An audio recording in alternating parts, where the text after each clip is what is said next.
Lulu Hassan, Lulu ya jamii. Salamu alaikum. Alaikum salam, mambo vipi? Uko fresh, uko poa? Niko salama. Watati finali ama ushabadilisha msimamo? Watati. Karibu sana ndani ya Msenangu FM. Asante sana. Hii ni Msenangu exclusive. Mimi hapa naitwa Lemi Lito Sogohe. Lulu, kitu gani unakiogopa sana maishani? Kifo. Kifo. Kifo tu peke yake? Yes. Kifo, na nikifikiria kwamba itafika wakati labda nitakuja niache watoto wangu, sijui utawaacha na nani. So hiyo ndo the greatest fear. Wow. Umekuwa inspiration kwa wanawake wengi sana ulimwenguni sasa hivi, na wengi wametamani kujua nguvu yako kupambana inatokea wapi Lulu?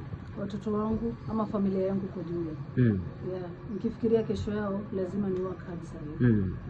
Umekuwa wa kutolewa mfano hasa kwa sababu ya kusimama na ndoa yako Tistis. Congratulations kwanza, kongole nyingi sana. Lakini Lulu, wengi wanakuona kama Lulu kwenye mapenzi huu ni mtu safi tu, hajaumizwa. Ushaumizwa na mapenzi? Bado wivu na umuhimu. Ukiona hii sura aje unaanza kuumiza mtu kama huyu? Huwezi umizwa. Wivu na umuhimu wote katika mapenzi. Usipomwonea mwenzako, usipomwonea wivu yamaanisha upendi. Hata dini inasema lazima uwe na wivu kwenye mapenzi. Ndio. So wewe una wivu na Rashida gani? Lazima. Kuumizwa kwa mapenzi mwisho ni umri wa miaka mingapi? Sikumbuki.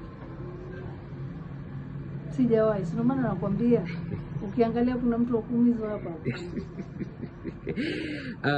Swali la mwisho, kati ya mpenzi mpambanaji na mpenzi ambaye ana mapenzi ya kupindukia, yupi bora hapa? Mpenzi mpambanaji, anayekupenda na anayepambana kukutafutia. Huyo mwingine wajua huwezi kula mapenzi. Mapenzi yaliki. Aliki kabisa. Aliki. Mimi nasema asante sana. Mungu akubariki na kila laheri katika kazi zako vile vile. Thank you. Lulu ya jamii. Kabisa. Tupatane usiku wa Lulu. Kabisa. Asante. Tarehe 8 mwezi wa 8. Hapo sasa. Thank you.